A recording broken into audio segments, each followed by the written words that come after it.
A menos eu conseguir sair vivo. Não saiu. Imagina poder controlar o fluido da vida, matar pessoas, estancar ferimentos ou até controlar o corpo de alguém. Essa é a manipulação de sangue, e você vai poder saber tudo sobre ela nesse vídeo. Esse poder pode parecer sinistro ou até meio simples, mas na verdade é como um hack do corpo humano. É como se você tivesse ativado o modo criativo do Minecraft, mas a diferença é que o mundo do Minecraft é qualquer desafortunado que estiver perto de você. O corpo humano possui cerca de 5 a 6 litros de sangue, sem falar que 70% do nosso corpo é feito de água. Então, controlando o sangue, você não só para o sangramento ou fecha feridas, mas na verdade você pode controlar todas as partes do corpo que possuem sangue, o que é quase todo o corpo. Isso torna praticamente qualquer corpo humano um fantoche em suas mãos. Imagine assim, você caiu e se machucou, ou se cortou com uma faca e ao colocar a mão perto da ferida, o sangue simplesmente voltou para o local sem mais nem menos. Então, como você pode ver, esse poder não é sujo ruim, ou só usado por mal. Ele só tem muito potencial, e isso que pode ser perigoso.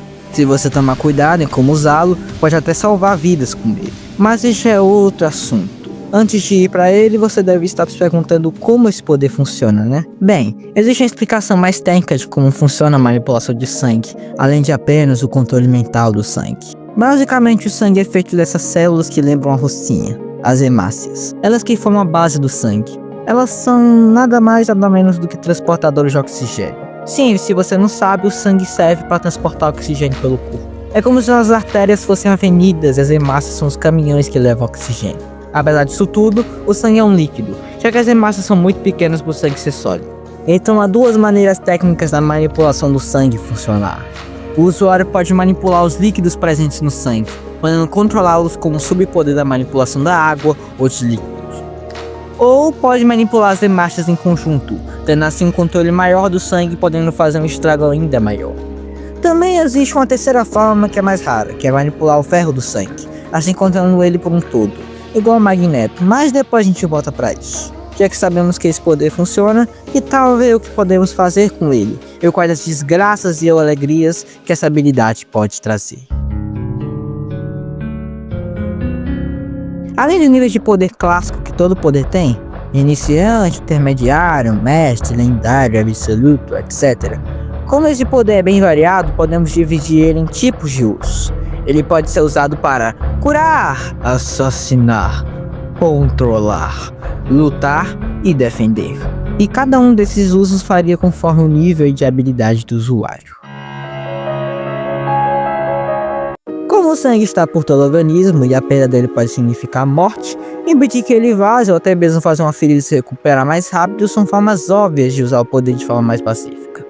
Para iniciantes no poder, como nosso rapaz aí, o máximo que pode fazer é bloquear sangramentos, para os ferimentos se fecharem ou até limpar o sangue nas roupas e panos usados para limpar ferimento. Já no nível mais intermediário, é possível ajudar com cortes profundos que podem ter furado órgãos, impedindo hemorragias internas, ou então ajudar com coágulos ou paradas cardíacas. No nível mais avançado da habilidade, a pessoa já pode virar um médico, para retransfusão de sangue, impedir coágulos, ou até ajudar na regeneração do corpo com a ajuda das plaquetas, os pedreiros do corpo humano que ajudam a curar feridas. Sem falar que mesmo com paradas cardíacas, a pessoa ainda pode ser mantida viva com a ajuda de um manipulador que faça o sangue fluir, mesmo com o coração morto. Além de servir como cura, pode servir como defesa pessoal, mas só nos casos intermediários a avançados, já que precisa controlar bem o fluxo de sangue, o que para iniciantes é quase impossível. Em situações onde há falta de oxigênio, por exemplo, ficar de cabeça para baixo, ou em desmaios, onde o sangue fica nas pernas impedindo a oxigenação do cérebro, o usuário pode fazer o sangue subir de novo, impedindo o próprio desmaio. Também pode usar o sangue como proteção para os órgãos, concentrando e solidificando temporariamente na frente de um órgão para impedir que algo fure os mais vitais. Em alguns casos, como perfurações ou tiros não fatais, podem simplesmente fazer o sangue fluir de longe de uma região afetada, evitando o sangramento intenso. Acontece que isso é bem extremo, já que pode matar aquela parte, como um braço ou uma perna, fazendo esse pedaço morrer por falta de sangue. Se o personagem for mais bruto e poderoso, ele pode acumular o sangue de uma batalha ou das pessoas mortas, ou só sugar o sangue dos inimigos e formar construtos de sangue, estruturas feitas de sangue como escudos, muralhas para defesa ou então armaduras feitas totalmente de sangue, podendo até formar armas. Imagine simplesmente o usuário arrancando o próprio braço numa batalha e usando o sangue que saiu dele para criar uma lança no local onde estava o braço. Ou até algo mais simples, como cortar o dedo para poder criar dardos para jogar. Os usos podem ir ainda mais além. Poderia os usuários mais habilidosos fazer ataques massivos, como ataques de lanças e espinhos capazes de furar as pessoas. Balas de sangue, quanto mais acertar alguém, maiores e mais fortes ficam, etc. Além disso, podem usar esse poder de forma mais estratégica. Por exemplo, criar bombas de sangue contaminado capazes de transmitir doenças, ou contaminar locais com sangue, como na história de Moisés que transformou o rio em sangue. Mas as capacidades desse poder podem ficar ainda mais perturbadoras conforme avançamos.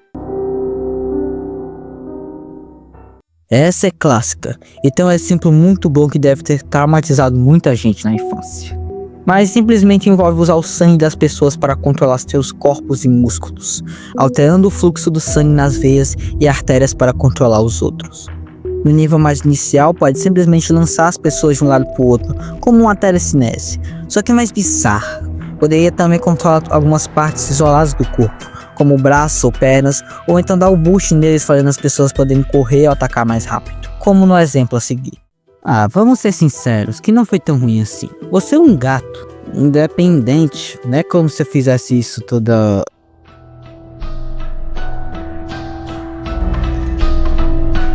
Diego, foge, eu posso dar conta dele. O quê? Tem certeza? Vai!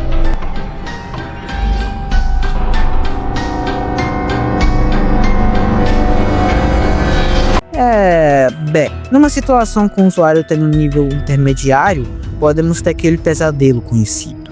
Controlar cada músculo e parte das pessoas como se fossem bonecos, marionetes sem ter como fugir das garras do manipulador. E o pior de tudo, estando conscientes de tudo que acontece, sem conseguir sair dessa manipulação. Um mestre com esse poder é como um monstro. Ele pode simplesmente controlar o corpo de exércitos, controlar toda uma população ou seres vivos distintos. Os usuários com esse nível de poder seriam quase imparáveis. Nenhum humano estaria seguro estando perto deles. Mas a situação ainda pode piorar. O corpo humano possui cerca de 5 a 6 litros de sangue. Sem falar que 70% do nosso corpo é feito de água. Pode acumular o sangue de uma batalha e formar construtos de sangue. O sangue pode ser transformado em arma. Pessoas podem se tornar armas. Nesse caso, o manipulador, mesmo os intermediários, podem fazer o pior uso desse poder. Simplesmente podem chegar no inimigo e fazer o sangue descer até as pernas, deixando o resto do corpo sem sangue, fazendo a vítima desmaiar e morrer. Podem criar espinhos que furem a pessoa de dentro para fora, dando nem tempo de reagir.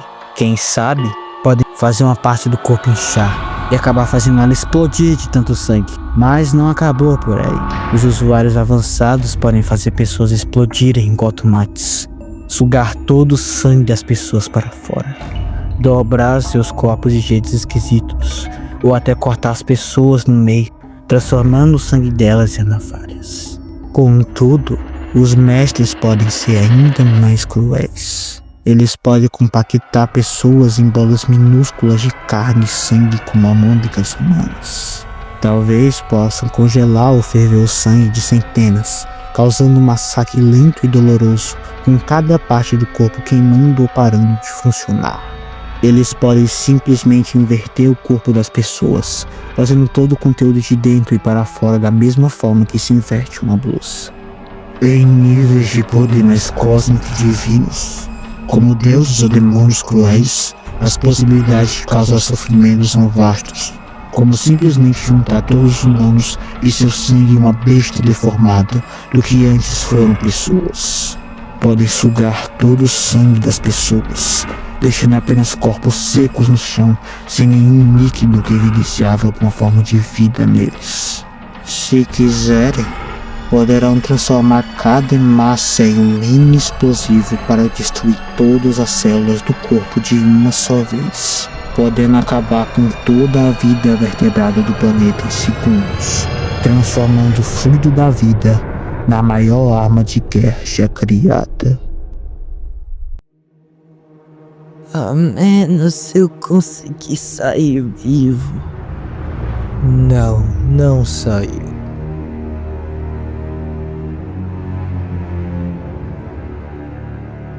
Cadê o gato nerd? Tá no chão, acabou desmaiando por conta da pancada. Sinceramente, não sabia que você conseguia gerar sangue do nada. Essa é uma habilidade pouco mencionada em relação a esse poder. Na verdade, eu queria saber o que carambas o Magneto tava fazendo aqui. Acho que nunca vamos saber. Se eu fosse você, tomar cuidado com relação ao uso desse poder. Vai que você vira um vilão ou algo assim. Acho que dá pra ter a habilidade de manipulação do sangue sem necessariamente sugar as mãos de sangue. Talvez. Bem, e vocês? Vocês acham que conseguiriam usar esse poder sem virarem vilões?